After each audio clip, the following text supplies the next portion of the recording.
Bueno, vamos a hablar de un tema también no poco interesante, como es el de los delitos al interior de una pareja. ¿M? Los delitos o presuntos delitos al interior de una pareja. Por ejemplo, violación dentro de una pareja, por ejemplo, acoso dentro de una pareja, por ejemplo, violencia física o violencia psicológica dentro de una pareja. Bueno, vamos a hablar a continuación con el perito Pablo Suárez de Lima. Es perito psicólogo, es investigador forense privado y es autor del libro Actuación profesional del perito psicólogo de parte. Tomaron mucha repercusión sus dichos perdón, respecto al caso, lo habrán escuchado, ¿no? Porque circuló por todos los medios de comunicación, Julieta Prandi versus Claudio Contardi, que terminó saliendo el fallo beneficiando a Julieta Prandi y terminó con 19 años de condena para Claudio Contardi, quien había sido su pareja, ¿no? Por diversos delitos, incluido también el de violación. Allí Pablo Suárez de Lima, respecto a este caso, dijo: la justicia no puede ser una profesión de fe, debe basarse en hechos. Claro, debe haber pruebas, o si no hay pruebas, deben construirse las pruebas para condenar con justa razón a una persona. El tema es, ¿siempre se pueden o se logran construir adecuadamente las pruebas? Más aún en este tipo de casos de delitos al interior de una pareja.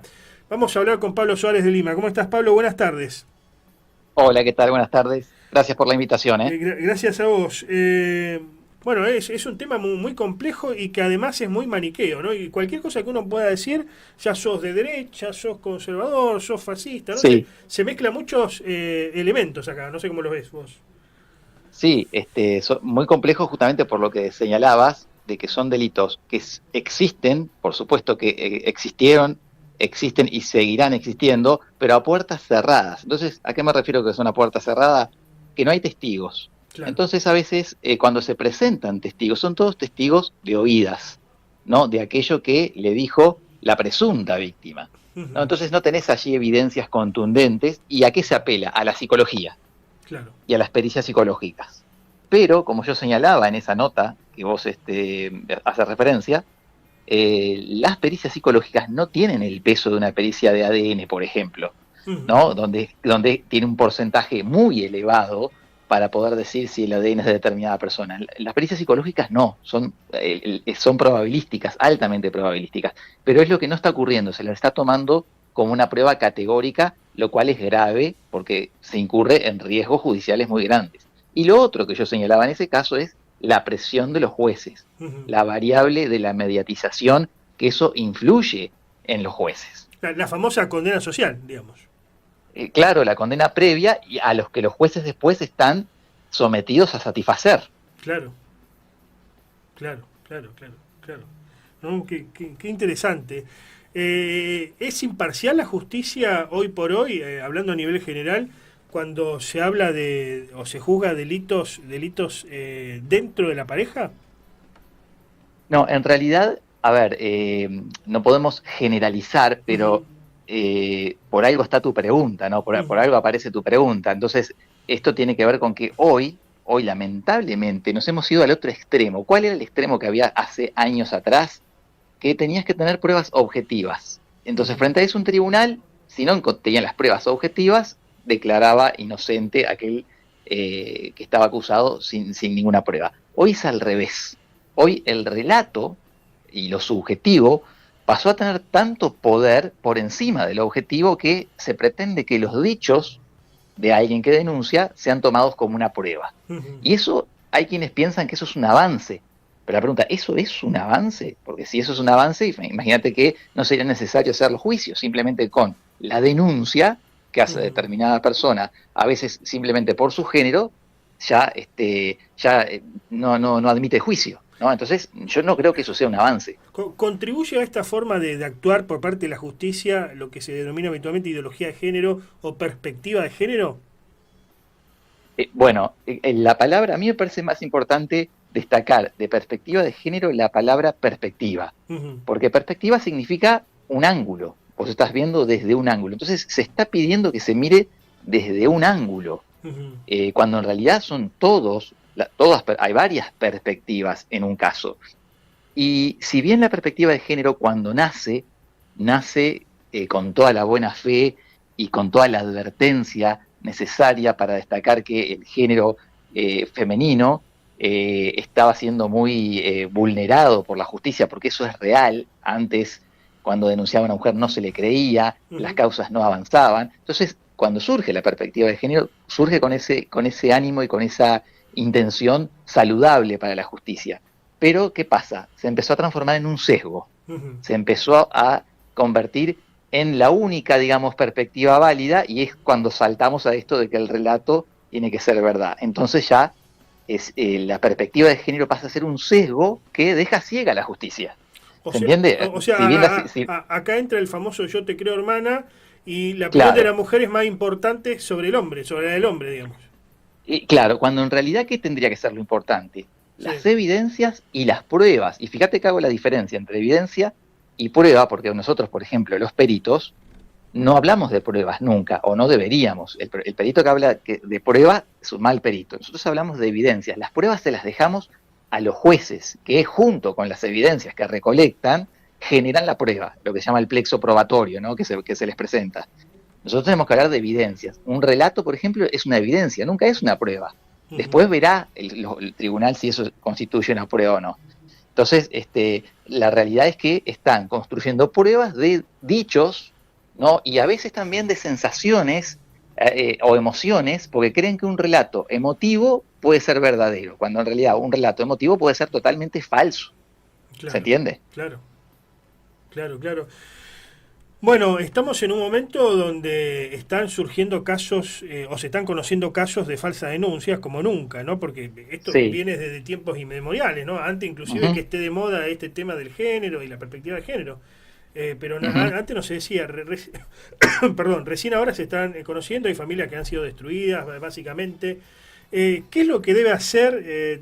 Te lo pregunto como tip, como consejo, digamos, ¿no? Sí. ¿Qué es lo que debe hacer alguien que ha sido denunciado falsamente, o él entiende que es una denuncia falsa? ¿Qué es lo que debe hacer para protegerse? Porque tiene toda para perder, digamos, ¿no? Así sea por acoso, por abuso, por violencia. ¿Qué es lo que debe Sí. hacer? Tiene todo para perder por lo que decimos anteriormente, por el Ujú. tema de que se cree en los relatos sin las evidencias y sin las pruebas. Entonces ahí tiene todo para perder porque tiene que estar demostrando que no es culpable, cuando eso tendría que comprobarlo la parte que lo acusa, ¿no? Ujú. Es decir, se ha invertido la carga de la prueba. ¿Y qué pasa además con esto?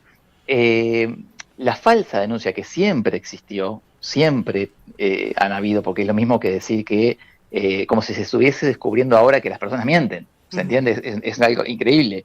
Se sorprenden como decir que se está descubriendo la mentira. Siempre hubieran denuncias falsas, Ujú. siempre existieron. Ahora, en estos contextos de delitos sexuales, se los tomaba como una verdad y ahora está empezando a ponerse en duda, ¿verdad? Pero ¿qué es lo que se puede hacer? Bueno, lo que se tendría que hacer es investigar bien y te digo algo, estas causas de delitos sexuales, en realidad, si te pones a pensar y a observar, no se investigan. ¿A Ujú. qué me refiero con que no se investigan? Vos tenés un homicidio, tenés un femicidio, Ujú. tenés un robo, es decir, tenés una serie de delitos que ¿quiénes son las personas que las investigan? Investigadores, Ujú. criminalistas, investigadores criminales.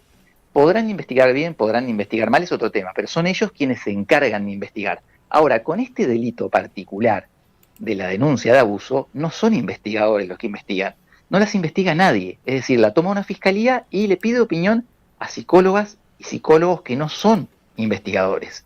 Te das cuenta la gran diferencia que hay. Y Ujú. ahí entra el subjetivismo. Y no se trabaja con hipótesis como piensa un investigador que tiene que pensar en diferentes hipótesis. Esto ocurrió, esto no ocurrió, qué evidencia tenemos. No, sino que simplemente desde la subjetividad de la psicología van en una única hipótesis, probar algo que no está probado, que el hecho que se está denunciando ocurrió, lo cual es gravísimo. ¿Se entiende? Entonces, por eso la gravedad, por eso la alerta que hay que tener con todo esto y exigir profesionales formados. Y quizás la solución está en correr un poco la psicología, y te lo dice un psicólogo, porque esa es la diferencia del psicólogo forense, del psicólogo clínico psicoterapeuta al que vos podés ir para que te ayude por algún problema. Ujú. El psicólogo forense está para ayudar a la justicia, pero aquí se mezclan los roles, esa es la realidad. Se mezclan los roles y es lo que hay que hacer y empezar a separar la participación del perito forense del psicoterapeuta, que está muy mezclado y arruina la justicia. Volviendo al caso Prandi Contardi, ¿no? Independientemente de si está bien condenado o mal condenado, pero a ver, ¿pudo la justicia procurar las pruebas necesarias? ¿Entendés que pudo hacer esto o no? Bueno, yo leí la sentencia, porque ahora la sentencia es accesible y la han leído muchísimos abogados, yo también la leí. Ujú. En realidad, si lees la sentencia, te vas a dar cuenta de que no existe ningún elemento objetivo. ¿A qué me refiero por elemento objetivo? Es decir, algún tipo de testigo que haya visto algo en la violencia, algún tipo de fotografía, algún tipo de audio, algún tipo de intercambio de chat, como lo había en el caso de el vicepresidente, ¿verdad? Con Fabiola, Ujú. donde había intercambio y ahí había evidencia digital para trabajar. Bueno, aquí no tenés ningún elemento objetivo, tenés simplemente los dichos Los dichos. de Julieta a terceros, y esos terceros son los testigos. Ujú. Hay una parte de la sentencia que los jueces dicen, es inverosímil que un grupo de personas allegados a Julieta como familiares, profesionales, se hayan reunido para complotar contra Contardi. Fíjate el razonamiento que hace el tribunal. En realidad, eso es inverosímil, sí, pero en realidad no es que se hayan juntado para complotar. Son personas que le creen a Julieta y están en todo su derecho de creerle a Julieta. Ahora, ¿eso es una prueba? Mm. Que lo que digan esas personas porque se los contó Julieta, ¿eso es una prueba? Claro. Esa es la pregunta. ¿Eso podemos considerarlo una prueba? Lo otro que dicen es que el relato es coherente, Ujú. basándose en lo que dijeron los peritos. El relato es coherente, es verosímil, lo mismo. Un relato puede ser coherente, verosímil y totalmente falso.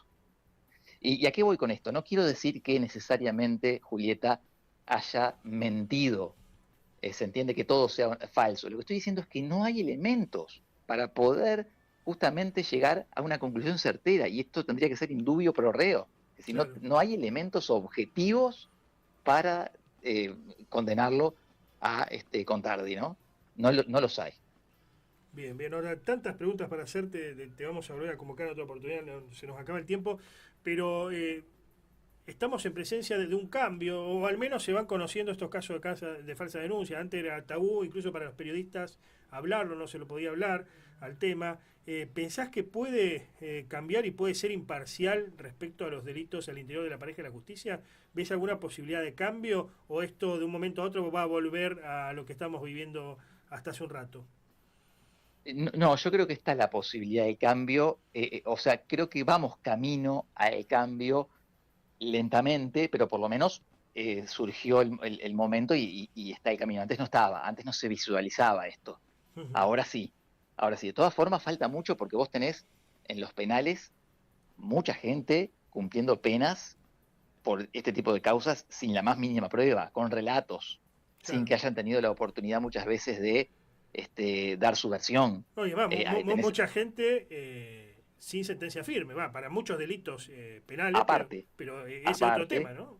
Estás condenado, a- no estás condenado y estás preso. ¿sí? Claro, claro. Bueno, eso es una característica nuestra, Sí. posiblemente en otros países también, pero muy evidente en nuestro país, que cuando se denuncia, el resto de las personas ya asumen que es culpable. Ujú, Cuando es una denuncia, es como si yo te denunciara a vos ujú. por X motivo y ya empezaran a pensar que, bueno, sos culpable de eso que yo te denuncio sin la más mínima prueba. A ver, yo te puedo denunciar, pero eso hay que investigarlo y hay que comprobar aquello que yo estoy denunciando.